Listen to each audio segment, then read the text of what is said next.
Maximiliano Ibicas, les damos la bienvenida a todos. En este caso hoy va a estar disertando el doctor Walter Castro.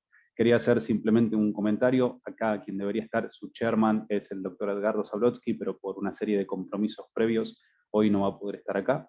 Pide disculpas por no estar. Les agradece a todos la presencia, a Walter por su participación hoy.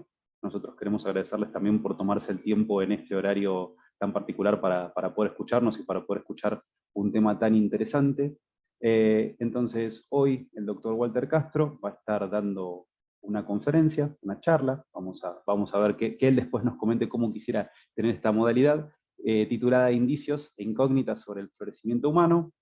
Antes me gustaría contar un poco sobre Walter. Walter Castro es doctor y máster en Economía por el Instituto Universitario SEADE, también es máster en Dirección de Empresas por la Universidad del SEMA, contador público por la Universidad de Rosario. Ya tiene más de 25 años en el periodismo especializado, conduce un programa propio en la radio, en CNN Radio Rosario, también participa como columnista en un programa económico también televisado hace unos cuantos años. Él es socio fundador de Castro y Fernández, consultora especializada en asesoramiento y reingeniería de empresas. También actualmente dicta distintas cátedras en universidades extranjeras y nacionales. Es miembro de la Mont Pelerin Society, de la Adam Smith Society, profesor invitado, como les comentaba, de múltiples universidades, y entre ellas, como para mencionarlo solo algunas, la universidad, la Cato University, también la Universidad Francisco Marroquín de Guatemala, y dentro de la cátedra del Máster en Economía del Centro de Estudios Superiores SOMA en Madrid, España. Así que para nosotros, Walter, es un privilegio tenerte aquí. El panel es todo tuyo, y a todos gracias por su participación. Bueno, gracias por la invitación. En esto no somos muchos y me parece a mí que la forma siempre más fácil de trabajar cualquier idea es dialogándola, con lo cual si vos encontrás alguna forma, Maxi, de administrar la pantalla y las intervenciones de quienes quieran participar con preguntas o críticas o inquietudes al punto, hacelo con soltura y con naturalidad. A mí no me molesta quebrar la presentación en los tramos que haga falta.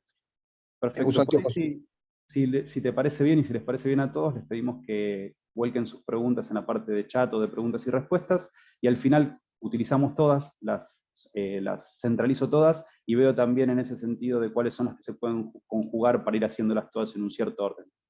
Bueno, perfecto, eso lo administras vos. Yo uso anteojos oscuros, no puede ser actor de cine en el ringside del boxeo, sino porque soy fotofóbico y acá hay mucha luz y además de que veo poquito me molesta. Espero que no les moleste el anteojos, pero hay mucha claridad acá. Les cuento un poco por qué nace esta pequeña presentación, porque es el fruto de un paper que se va a publicar en una revista que justamente dedica un capítulo al florecimiento humano. Es un tema en el que a la carrera más o menos profundamente todos hemos pensado, en mi caso no tanto, aunque admito que siempre me tenía expectante esa aseveración de Ortega y Gasset que dice que el hombre puede humanizarse, pero el tigre no puede destigrarse, o atigrarse, o retigrarse. Creo que Schopenhauer no hubiera dicho eso, pero son cosas distintas. A mí esa frase siempre me dejó la inquietud de que el hombre podría ser cada vez más humano. Y la metáfora del florecimiento sugiere, básicamente, esas distintas etapas biológicas que atraviesan todos los seres vivos. No voy a referirme a etapas biológicas, estoy hablando del florecimiento como un crecimiento intelectual o del carácter o del temple o el temperamento de una persona. Me interesa más plantear la humanización de un individuo como un progreso personal, ¿no? Como una instancia de superación, llamémosla así. Creo que es la más directa. Ahora, esta instancia de superación personal para mí es inescindible a la cantidad de relaciones, al amasijo de relaciones morales, económicas, jurídicas, de ascendencia que tenemos entre todos nosotros, en ese nexo complejísimo de relaciones sociales, humanas, ese fenómeno social del cual no nos podemos despegar. Uno habita en ese orden social y socializa ahí dentro, entonces habría un florecimiento de la persona, entendido como una instancia de superación, y habría también un posible florecimiento plural de esas muchas personas en un en un fenómeno social, en un orden social, en una comunidad, en una sociedad. Entonces son dos florecimientos. Dentro del florecimiento humano hay uno individual y otro, si ustedes quieren, más plural. Y a los dos me gustaría referirme como cosas distintas. Empezando por el plano individual, y si el florecimiento es una etapa de superación, me imagino el florecer de una persona tiene que ver con el verbo ser y el verbo estar, ¿no? Ser mejor persona o estar mejor. Esas serían las instancias de florecimiento posibles. Y yo me las imagino, siguiendo un poco a Adam Smith, como a través del ascenso en dos pirámides, una del mérito y otra del éxito, que son dos pirámides distintas, ¿no?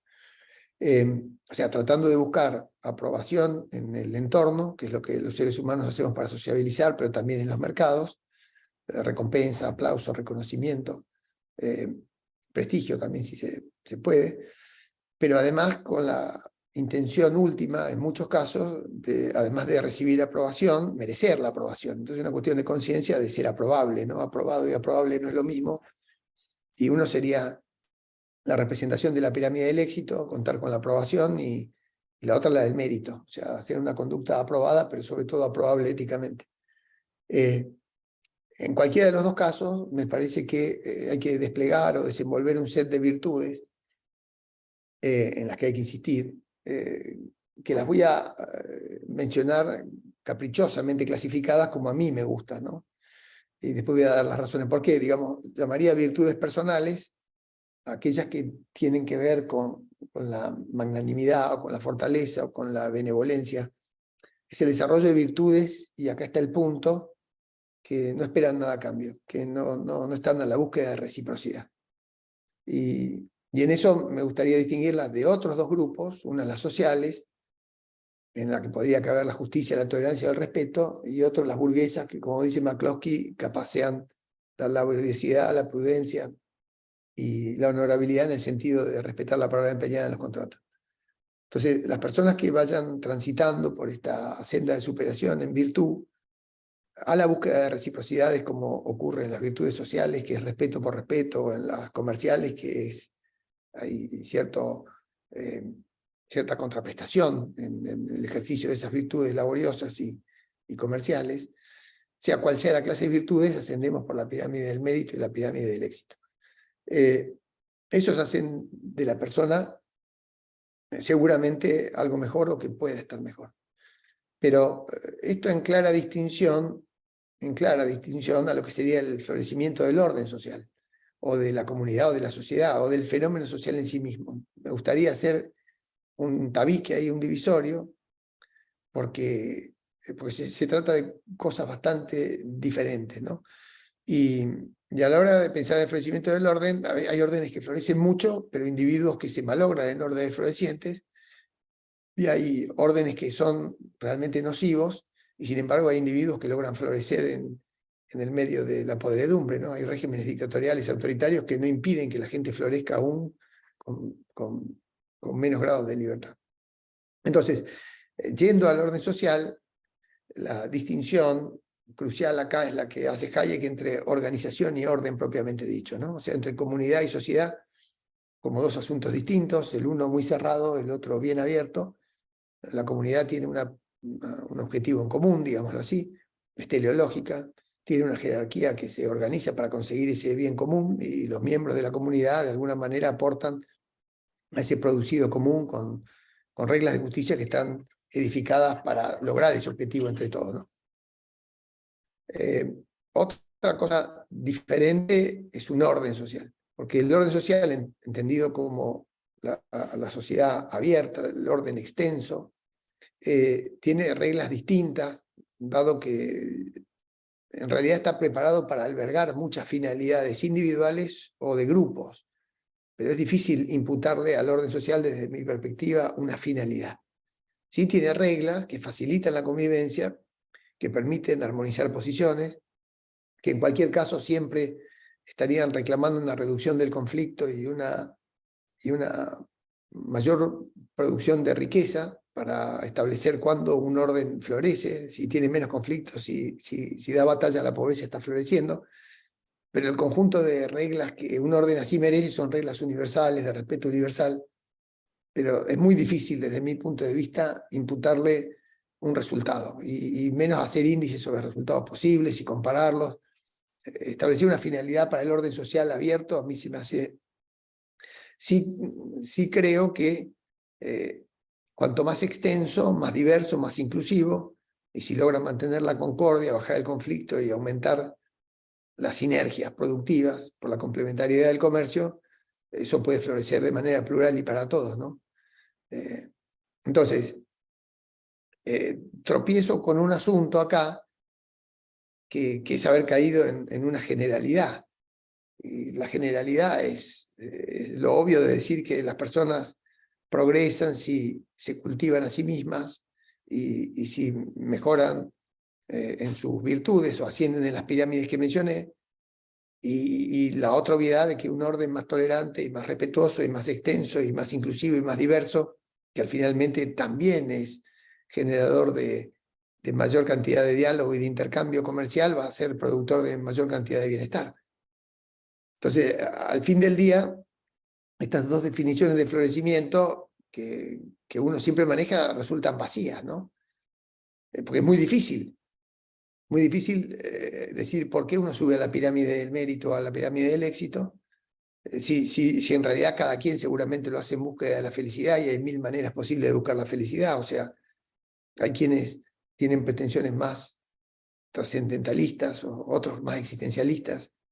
Hay algunos que pretenden hacerlo a su modo y otros a modos muy distintos. Entonces es muy difícil decir cuando una persona florece en su búsqueda de la felicidad y encaminado en cualquiera de todas estas virtudes que mencioné.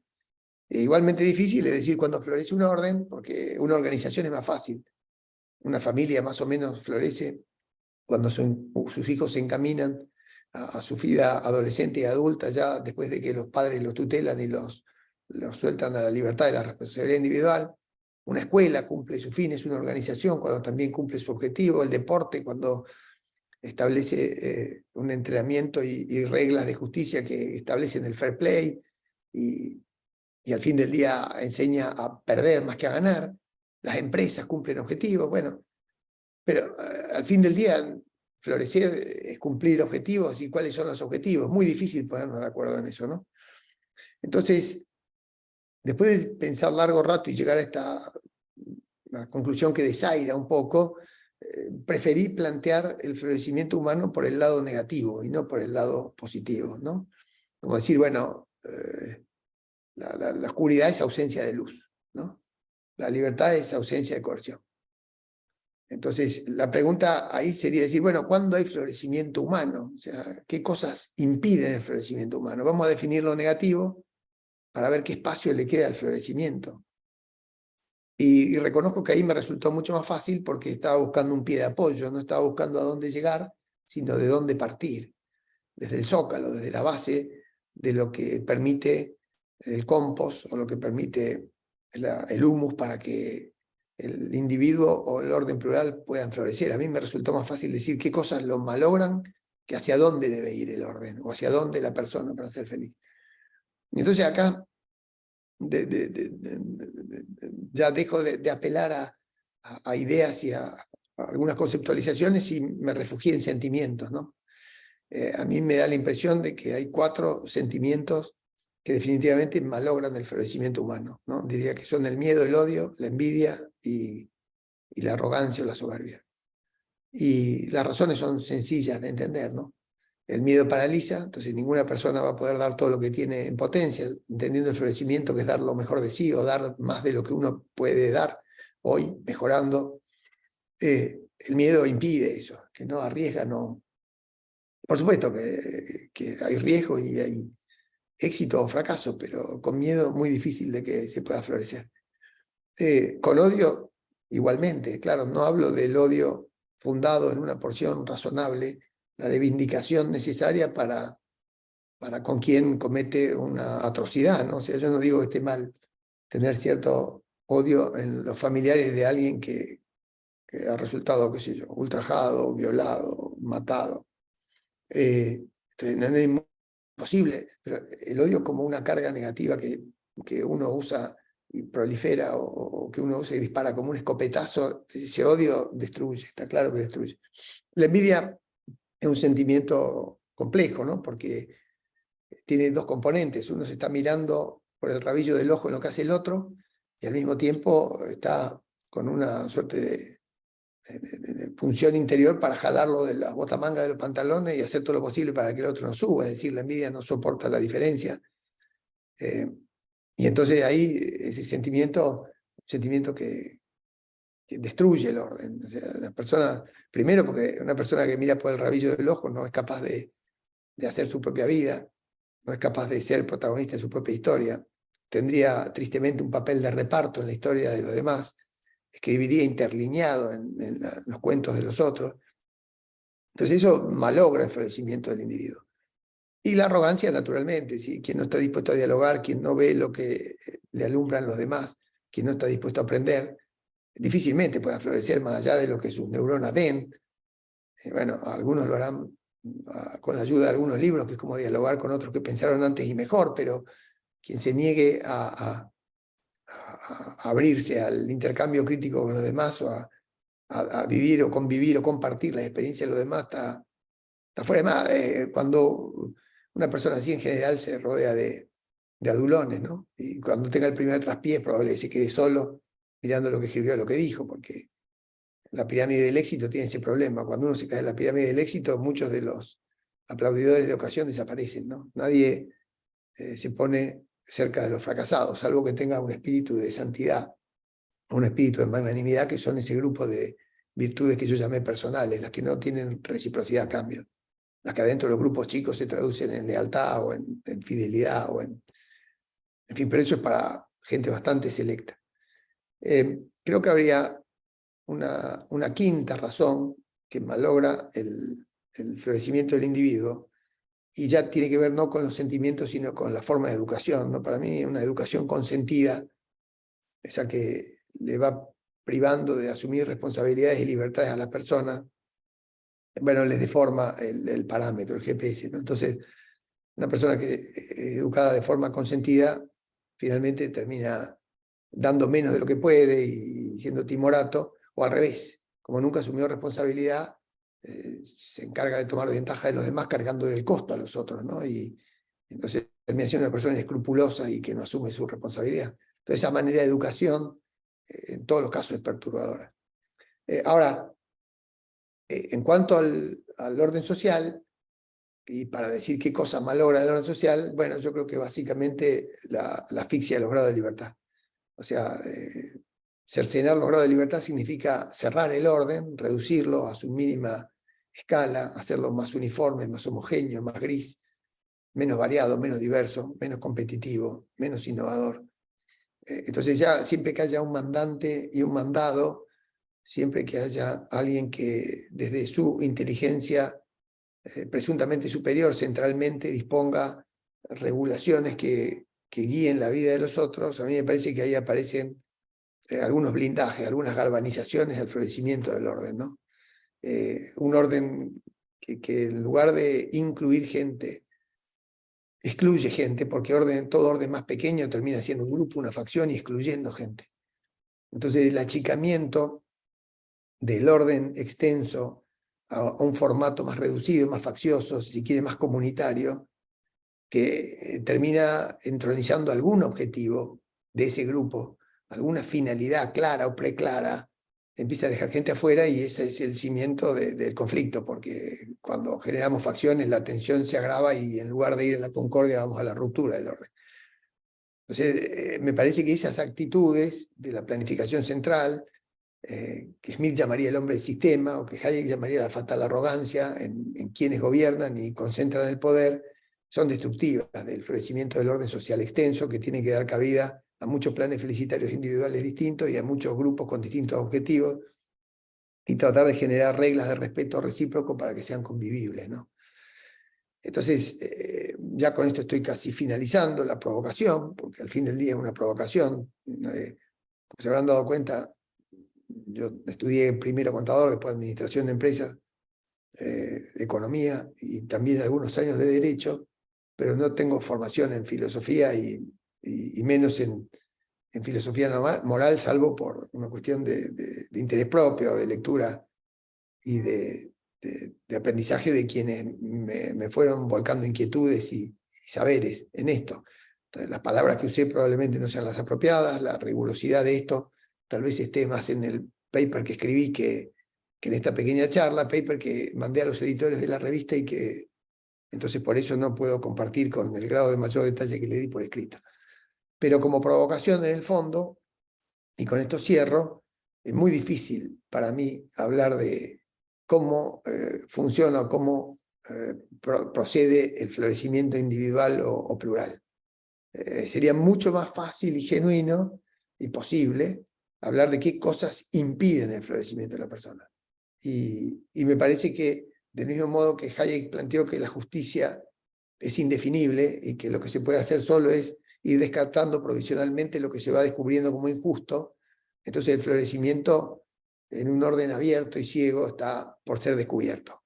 Por cada persona en particular o por el orden plural en su conjunto se encuentran las reglas adecuadas para que cada cual tenga su lugar en ese orden de catalaxia, de intercambio. Intercambio, catalaxia es intercambio comercial y es hacer a los enemigos amigos, de diálogo, en donde la sinergia de compartir cosas termina siendo mucho mayor que lo que cada cual puede por sí solo. Así que, en el fondo, por ahí creo que está y es la provocación que quiero dejar. Por supuesto que todas las críticas de ustedes bienvenidas, todas las lecciones o saberes adicionales que puedan aportarme bienvenidos, todas las correcciones de lo que no se entendió bienvenidos, y quedo a disposición por si hubiera alguna de estas inquietudes que celebraría, la verdad. Bien, muchísimas gracias, Walter. Todos tienen ahora la posibilidad de poder escribir, volcar en el chat preguntas, las inquietudes o los comentarios que quieran hacerle a Walter.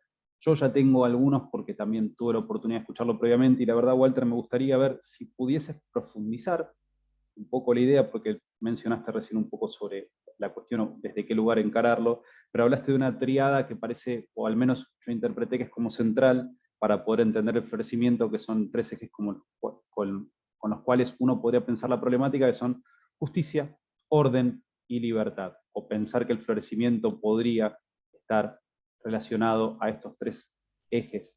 Y yo te hago la siguiente pregunta, a ver si podés arriesgar alguna respuesta tentativa en esto. ¿Dónde pondrías más el foco? ¿Dónde tendría que haber más espacio? ¿En la justicia, en el orden, en la libertad, todos por igual?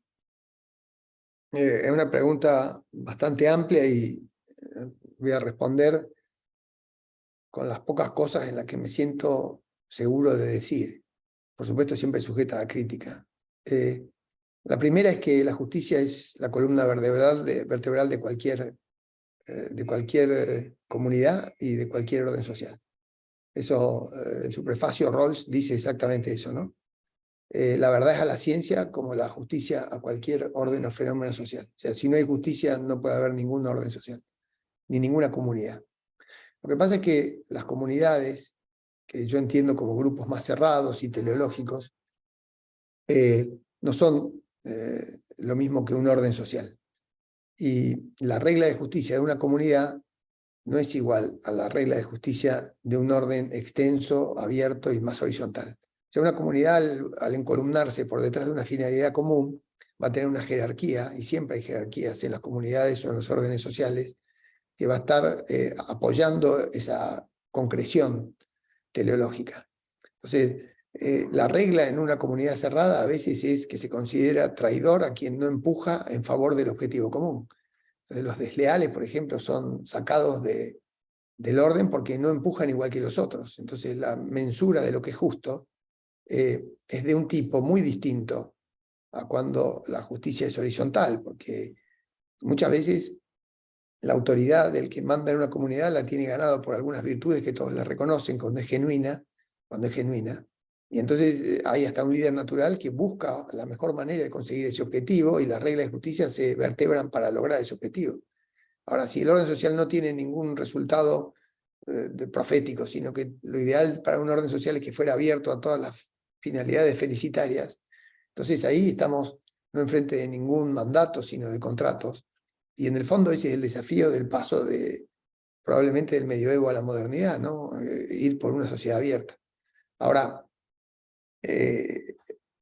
hablé con esto de la justicia que vertebra un orden, pero una vez que vos definís la regla de justicia formalmente, como el trato, si vos querés, en una balanza, ¿no? de recíproco entre las partes, esa definición formal no te dice nada de los contenidos.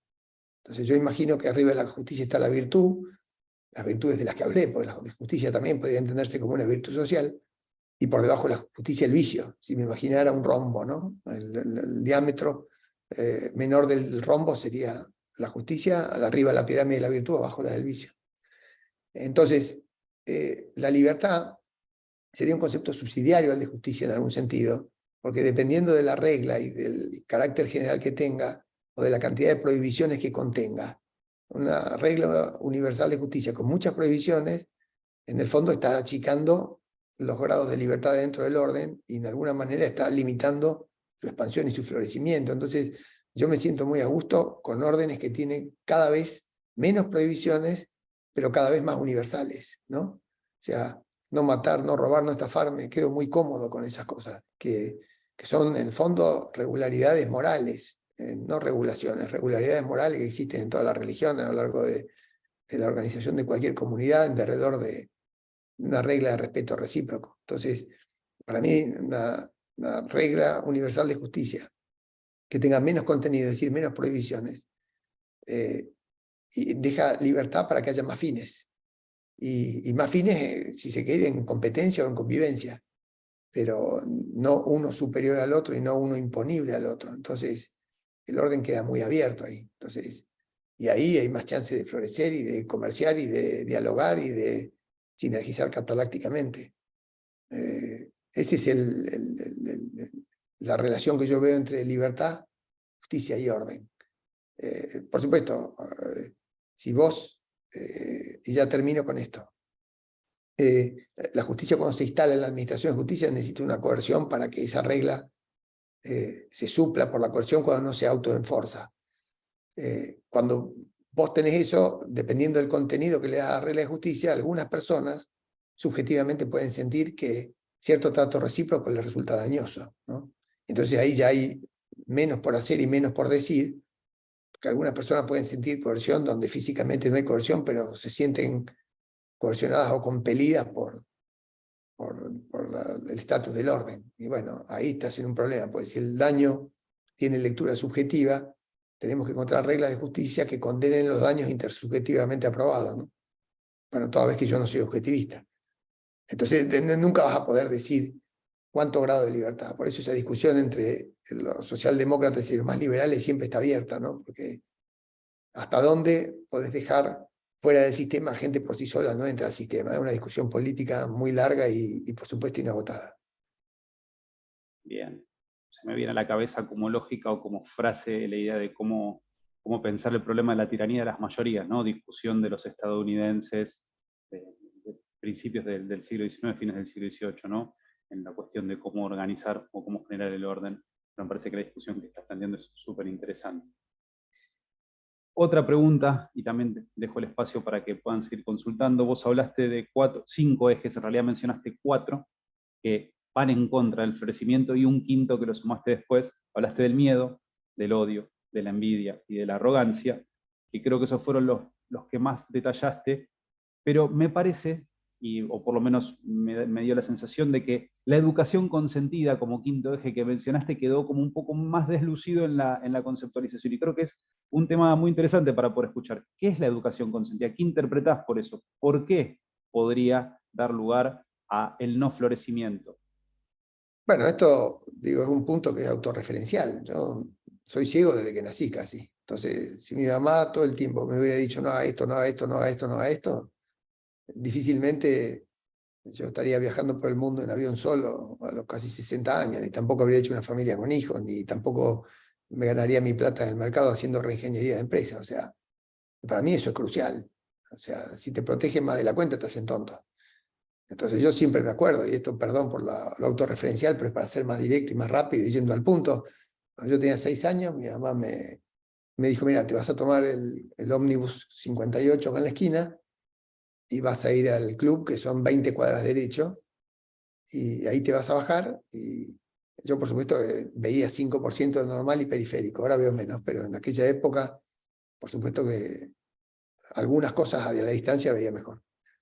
Pero igualmente no para ver el colectivo ni para ver el número del colectivo. O sea, veía una cosa que venía y cada vez era más grande porque no tengo tridimensionalidad, y escuchaba el motor. Y bueno, y lo paraba, y el que paraba, paraba y le decía, le preguntaba, oiga, ¿qué colectivo es este? ¿A dónde va?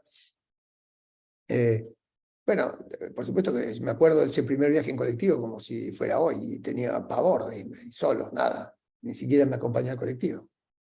Y me subí y me bajé, no sé si una cuadra antes o una después, no le erré por tanto. Iba al club a hacer judo, porque en mi casa creían que el judo era la mejor herramienta de defensa personal que yo que veía poco tenía. Entonces, como el judo usa la fuerza del otro, entendían que tenía que hacer judo. Eh, y bueno, y nada, y eso, después me mandaron a una escuela totalmente normal, y a una escuela secundaria, que era superior de comercio, que era como el Carlos Pellegrini en Buenos Aires, muy exigente. Y ahí yo tenía profesores exigentes que me enseñaron a hacer mecanografía. Yo decía, ¿para qué cuerno me hacen hacer mecanografía si no lo voy a hacer nunca? Y si no veo lo que escribo y no lo puedo leer. Y bueno, al fin del día, yo uso la mecanografía hoy en la computadora y escribo con los 10 dedos, porque hace 40 años me enseñaron, no sé por qué. Y hasta me hacían hacer estenografía y dibujo, y iba a saber lo mamarracho que hacía, pero nunca me eximieron de ninguna materia. Entonces, cuando te suben la vara, y vos tenés que asumir la responsabilidad, en el fondo uno se tiene que dar cuenta que la vida siempre tiene pendiente inclinada. O sea, el que ve menos tiene pendiente inclinada porque ve menos, pero el que quiere más y ve normal también tiene pendiente inclinada. Es lo mismo, simplemente que uno arranca 2 escalones más abajo en alguna cosa. Y de golpe se tiene que ingeniar para tener 2 escalones más arriba en otra, porque afortunadamente el ser humano compensa todo, hasta las pérdidas irreparables dentro de la familia, lo que sea. Entonces, digo, el carácter se va armando con maestros que son duros, o sea, eso, ¿no? O sea, la guerra, la enfermedad, son maestros muy, muy duros, con los que nadie quiere estudiar, dice Mill, ¿no? Bueno, claro, por supuesto, a nadie le gusta si lo puede esquivar, pero para que haya florecimiento tiene que haber tensión, y tensión es siempre una distancia entre lo que uno desea, o sea, mucho o poco, y lo que uno puede. Entonces, desde el conócete a ti mismo, que lo uno puede, si uno desea no tanto que le quede tan lejos para frustrarse, pero un poquito para alegrarse y subir la autoestima con lo que hace, bueno, ahí va subiendo escalones, y como hacían creo los comanches, ¿no? Que agarraban a los nenes y los ponían primero a cazar cuises, después conejos, después ciervos y después búfalos. Y cada vez que un infante iba cazando un animalito más chiquito y más entornado, iban haciéndole fiestas hasta que era un cazador. Y así, la vida son desafíos crecientes, continuos, resolución de problemas permanentes. Ahora, también he visto mucha gente a la que consienten de chiquita y que después son unos vivos bárbaros, porque al fin de cuentas siempre tuvieron todo y quieren toda la vida que alguien sea el papá o la mamá y le carga los costos a los otros, viven externalizando costos, porque no asumen la responsabilidad. Entonces a mí me parece que estas formas de educación son destructivas de la persona, ¿no? Porque no se va a insertar en un orden de respeto, de responsabilidad y de libertad, y quien no puede tomar ventaja del orden que tiene alrededor difícilmente florezca, porque nadie florece en el vacío, como yo lo veo, ¿no? Eso me parece que es. Perdón por lo largo y por lo biográfico, pero es la manera más fácil y directa que tengo de explicar el punto. No, clarísimo, Walter, creo que fue muy interesante. Aprovecho para, de nuevo, recomendar a quien tenga ganas de hacer algún comentario, alguna pregunta, lo puede hacer. Y me surge a mí una última consulta en relación a esto. Y en relación a este quinto punto, ¿no? De la educación consentida, independientemente de las situaciones o de las vivencias individuales, estuvo muy, muy claro el ejemplo, pero ¿cómo crees que esto se puede lograr en el caso argentino, sobre todo pensándolo, trasladándolo a una discusión por ahí un poco más local, en donde todo el sistema educativo o la formación es un poco más, más regulada? Y perdón, aprovecho para decirle a quien tenga consultas que puede volcarla directamente a preguntas y respuestas o al chat y las podemos retomar por aquí, o si no, ahora le abrimos el micrófono para que pueda hablar. Sí. No estoy seguro que la respuesta a esto sea el nivel de regulación que tiene el sistema. Por supuesto que yo aspiro a sistemas educativos competitivos, pero a mí me parece que en el fondo de lo que estamos hablando es de subir la vara, ¿no? O sea, siempre tiene que haber una tensión y un desafío para ir para arriba. Ese es el punto. Entonces a veces te lo ofrece la vida. Cuando vos socializás, también la vida te obliga a eso. O sea, cuando vos salís del seno de tu casa y de tu mamá y de tu papá y de tus hermanos y vas a la escuela, ya ahí tenés un choque. O sea, te encontrás con otra gente que también quiere hacer su propia voluntad, que quiere imponer sus reglas, que quiere que se hagan sus objetivos o sus deseos. Entonces, digo, socializar implica, de algún modo, bajar un cambio, ¿no? O sea, uno no es el centro del mundo, es uno más en el mundo y tiene que aprender a bajar ese cambio que te permite hacer empatía con el otro. Si no lográs moderar esa pasión arrolladora del ego, no podés socializar. Y cuanto más distante sea la persona con la que tenés que socializar, Smith dice que más es el esfuerzo que tenés que hacer, porque cuanto mayor es la diferencia, más respeto se impone y más esfuerzo hay en la continencia. Entonces la moderación es más trabajada y más sacrificada con personas que tenés más lejos, ¿no? Bueno, toda esa es la escuela de la gente de mundo, toda esa es la escuela de la educación respetuosa. Entonces, siempre, o porque querés cosas o porque tenés que renunciar a sentirte el centro del mundo, tenés que estar concediendo. En un mercado vos estás pendiente de la aprobación de los otros, para que te compren lo que haces o para que te aprueben lo que haces. Por eso un mentiroso lo echan de un grupo, porque miente una vez, dos veces, tres veces y lo rechazan al final. Porque no admite la aprobación del resto, salvo que sea un grupo de mentirosos, o un pirata lo admite un grupo de piratas. Por eso se hacen grupos. Pero al fin del día yo creo que la clave es la vara, ¿no? O sea, ¿cómo generas la tensión? La tensión, ¿eh? Si no hay tensión, no hay modo de florecer. Por supuesto, la imaginación también es otra manera, ¿no? Digo, las personas que tienen capacidad para soñar o para imaginar fuerte van generando sus propias tensiones y mientras eso no sea alocado ni desmedido, tener un deseo fuerte también ayuda. O sea, siempre digo, el deseo son como los caballos y el temperamento o el temple es como la carreta. Si vos tenés 18 caballos y una carreta, la carreta se va revolcando. Pero si tenés un solo caballo y una carreta más pesada, no se mueve. Entonces, esa tensión entre el deseo y el temple también ayuda a florecer gradualmente y en un ámbito contenido, ¿no? Tampoco estoy diciendo que el florecimiento sea ser una persona extravagante. Sin embargo, a mí me gustan las personas marginales. Es decir, todos los que están en el límite, todos los marginales siempre tienen cosas que a veces son innovadores, por supuesto, a veces son fracasados, pero hay que prestarle mucha atención porque hay mucha novedad. Yo les presto mucha atención. A mí me hacen ver cosas que si no me habría animado a mirar y mucho menos animado a hacer. Entonces, a mí esas personas me parecen valiosas. Bien, gracias Walter. Acá tengo una pregunta de Silvia Martino, un poco en línea por ahí a la consulta que estábamos haciendo, la charla que estamos haciendo recién. Ella hace una valoración en donde plantea que el nivel de mediocridad hoy educativo actual es dramático y te hace la siguiente pregunta. ¿Qué primeros pasos crees que habría que plantear para un cambio de esto? O sea, ¿desde qué lugar se podría cambiar? Puede ser una respuesta más vinculada al sector educativo o a lo que tiene que ver tal vez con cuestiones más de comunidad, como lo planteaste, ¿no?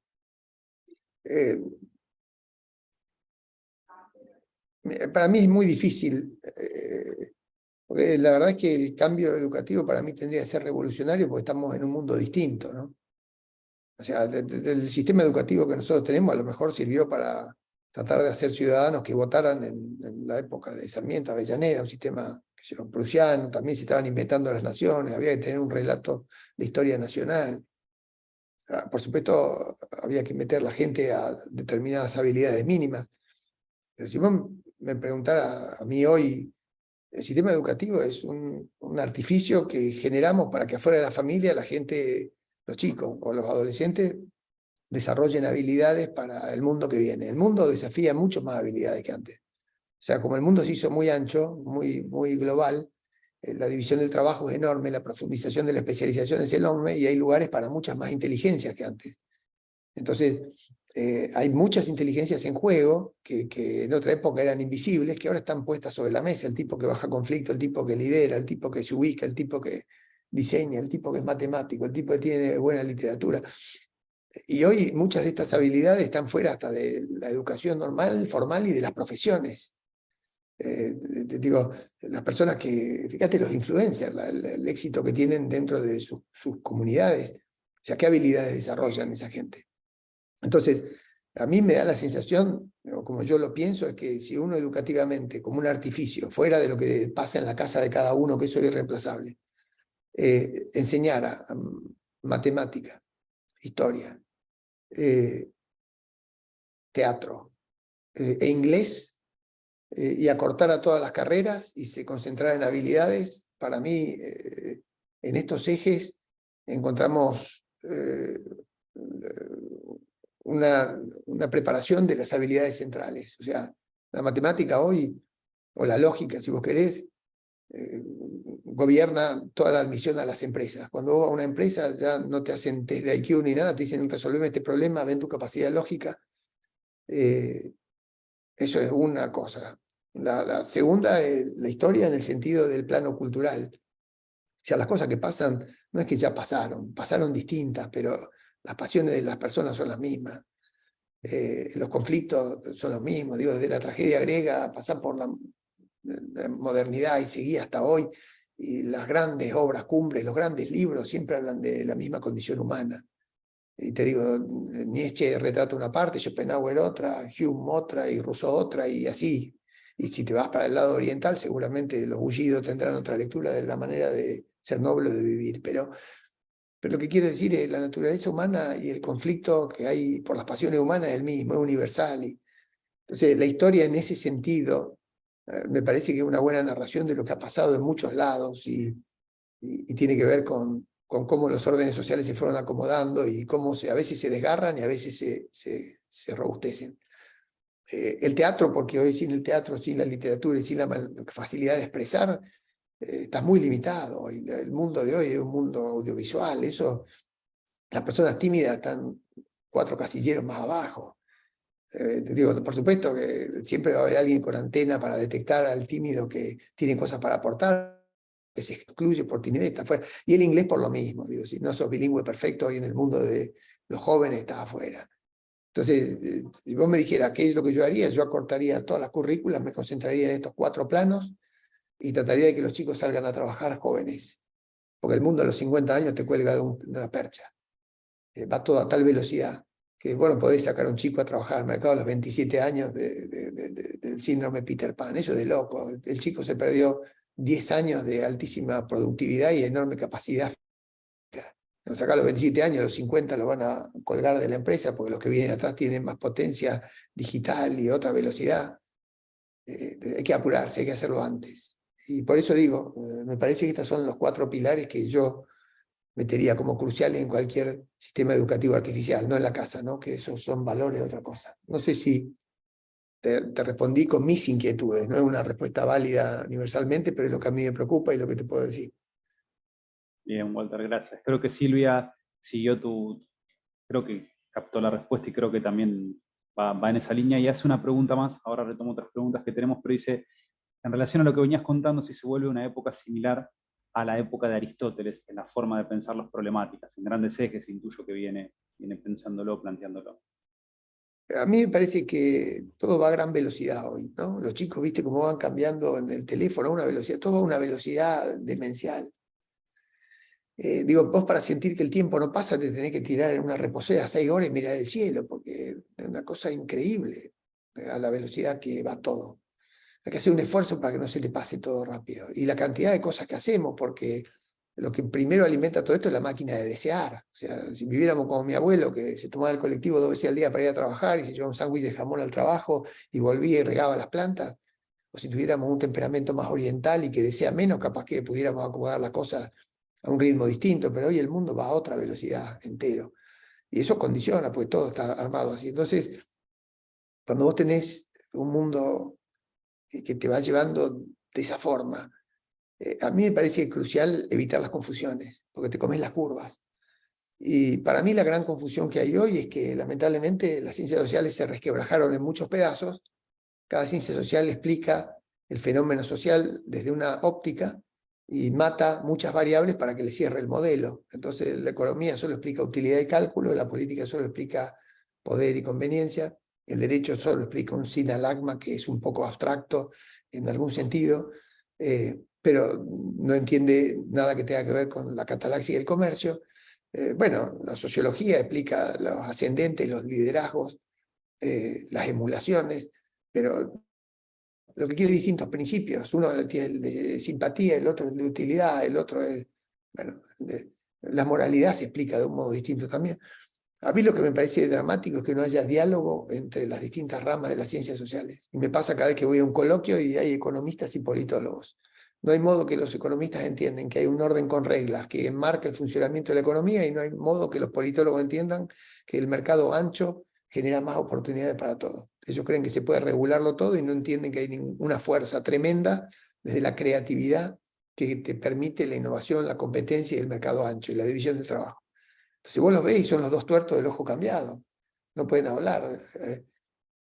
Abogados como economistas. Y si abogados como economistas hablan en Law and Economics, después tenés el problema que todo eso que hacen es un aparato tecnocrático que se olvida de la moral, porque terminan sacando fallos en función de lo que es más ventajoso para la autoridad social, que está armado con un criterio utilitarista bentamita, o sea, está sobre una plataforma utilitarista. Y hay otras plataformas morales que no son utilitaristas. Entonces, me parece que el problema es que las personas nos entusiasmamos con armar una sola idea y un solo modelo a partir de un solo principio, explicar todo el mundo, y para eso tenemos que matar un montón de variables. Si las personas somos muy complejas, los órdenes sociales somos cada vez más complejos. Complejo quiere decir interdependencia, quiere decir que no podemos prever para dónde sale, quiere decir que una cosa genera un efecto muy lejos, y que todo se realimenta con todo, y que ninguna cabeza puede absorber toda la complejidad del orden. Entonces hay que estar abierto al diálogo, y yo noto que no hay apertura al diálogo. Cada cual que hace lo suyo, tiene su librito, y está esa tradición de yo lo aprendí así, yo lo pensé así, yo lo sé así, yo lo hago así, y eso me parece que es lo que más conspira contra el mundo que viene. Bien, gracias Walter. Si te parece, le abro el micrófono a Diana Mondino que quiere hacer un comentario, así ella lo puede hacer. Diana. Creo que ya tenés ahí abierto el micrófono, Diana. ¿Podrás hablar ahí?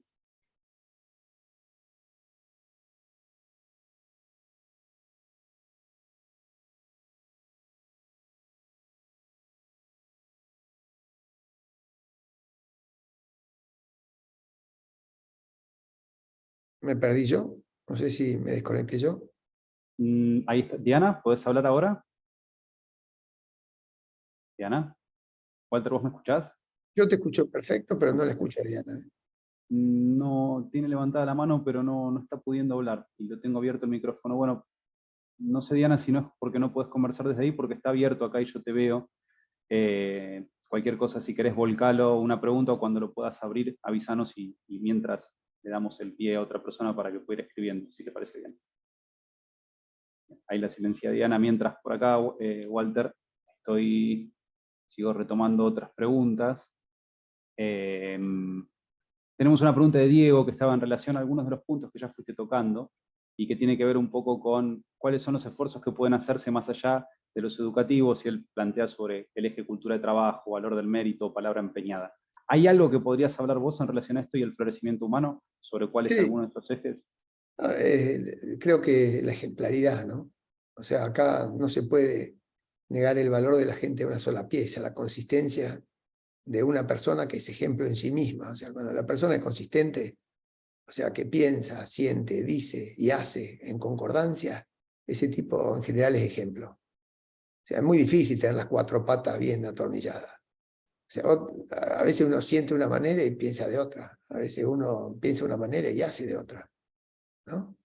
Es muy difícil alinear el sentimiento y el pensamiento y el obrar y el decir, ¿no? Y uno piensa y siente de una manera y dice de otra.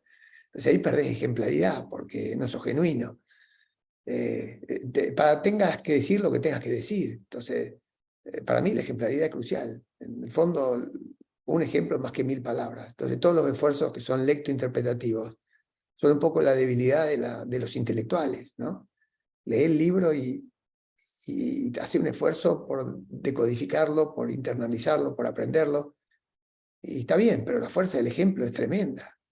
sea, yo la mayor cantidad de cosas que aprendí, la aprendí de gente que capaz que no te la supo explicar con palabras, pero vos viste cómo se comportó toda la vida. Así, la cultura del trabajo es eso. Por eso, 2, 3 generaciones sin laburar, es un milagro que un chico que sale de ese contexto, y los hay, pues se puede florecer en contextos adversos. La mejor flor siempre sale del lugar donde hay más podredumbre, ¿no? Sí, a mí me parece crucial. A ver, es la diferencia entre idea y valor es eso. O sea, la idea es lo que uno piensa y lo que uno conceptualiza, y muchos defendemos la libertad o la responsabilidad, pero el valor es cuando la idea se encarna, cuando la idea se mete al corazón y cuando la persona vive de acuerdo a su idea y la representa y la ejemplifica. Eso tiene un poder tremendo. Entonces, de nada sirve proclamar libertad y cuando sos ministro de Economía cerrar todos los mercados o mantener los privilegios reinantes. Chau, se te cayó todo el discurso, se quebrantó en 1000 pedazos. ¿Por qué? Pues te faltó ejemplaridad. Sí, me parece crucial el punto. Muchas gracias por añadirlo. Gracias, Walter. Diana quería intentar comentarlo por acá, no sé si va a tratar de escribirlo, pero mientras la esperamos a ella un minuto para ver si la podemos lograr que active el audio. Hablaste de algo que es muy interesante y por ahí es una discusión un poco más cerrada sobre el ámbito científico, pero diste una opinión muy interesante en relación a cómo se han, de alguna manera, subdividido las disciplinas o los campos, y eso, de alguna manera, parecería, yo coincido con vos en esto, en que de alguna manera la centralización en disciplinas o en modelos o en modelizaciones nos termina siendo un poco más chiquitos, hiperespecíficos en algunos conceptos, muy especialistas en un problema del orden para la sociología vinculada a la acción y al hecho social, por mencionar solamente a los clásicos o al conflicto, problemas para los economistas que están vinculados a los modelos o a la modelización de la vida cotidiana. ¿Cómo creerías, además de pensar en estas disciplinas que mencionaste, cómo creerías que hacia dónde deberían ir las carreras? Tal vez como pregunta también pensando en lo que es la universidad. ¿Qué modelo de carrera por ahí debería tener para acompañar el florecimiento humano? Mira, yo ya te digo, yo puedo hablar un poco de mi experiencia, porque no me siento autorizado para proclamar más que provocaciones, ¿no? Yo estudié contador, pues mi papá era contador y pues mis amigos iban a estudiar contador, así. Yo lo que quería estudiar era Derecho. Pero entré a una carrera de contador, ya te digo, no veía lo que escribía, no podía leer por mí mismo, estudié lo que mis amigos estudiaron y de hecho lo que mi viejo era, porque por eso fui a una carrera de contador, porque hice un colegio comercial. Antes los padres signaban mucho, mi mamá trabajaba en la DGI, mi viejo era contador, tenía que ser contador. Y mis amigos estudiaban contador, así que estudié con ellos. Pero a mí me gustaba más el derecho. Por suerte ahí se me cruzó un profesor que era un gran economista y que nos dedicó mucho tiempo y me sembró el bicho de la economía, como algo más amplio que la partida doble, que es importante para ordenarte la cabeza. Cuando terminé de contador, me fui abogado. Ya en esa época había algunos dispositivos que me permitían leer con bastante esfuerzo, que eran unos aparatos de circuito cerrado y que hice 4 años hasta que mis amigos otra vez hicieron dirección de empresa en el SEMA, entonces me fui con mis amigos a estudiar donde me leían.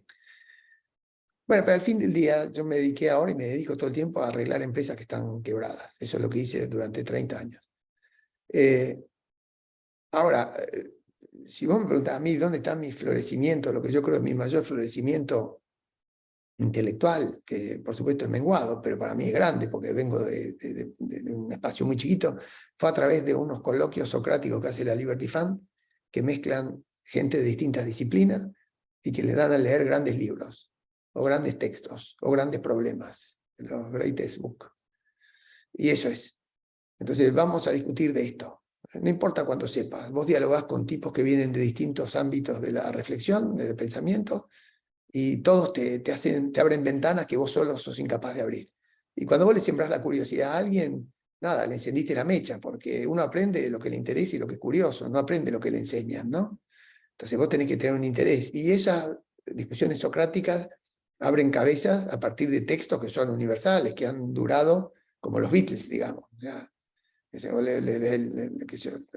Rousseau, las confesiones de Rousseau, o lees los sentimientos morales de Adam Smith, o lees, qué sé yo, Montesquieu, o lees Tocqueville, La democracia en América, o lees, bueno, te vas más atrás, o lees en Nietzsche, o lees, ya te digo, lo que quiera, los griegos, ¿no?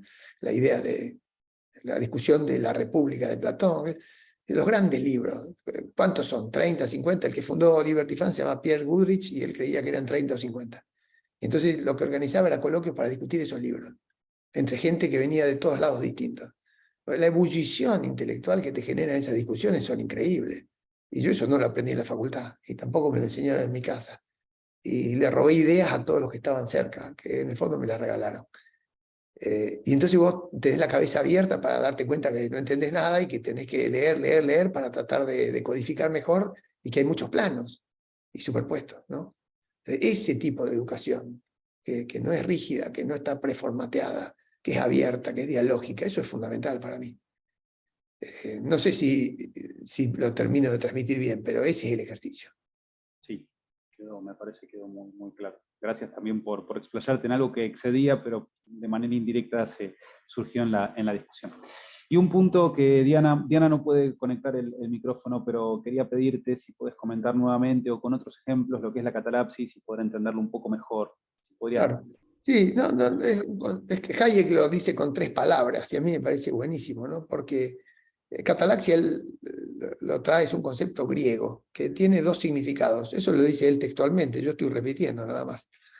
Uno, la catalaxia es todo lo que tiene que ver con el intercambio, todo. Por supuesto, nosotros los que estudiamos economía decimos, está claro lo que es la catalaxia. Vamos a un mercado y es trocar, es comprar, es vender, prestar, eso es catalaxia.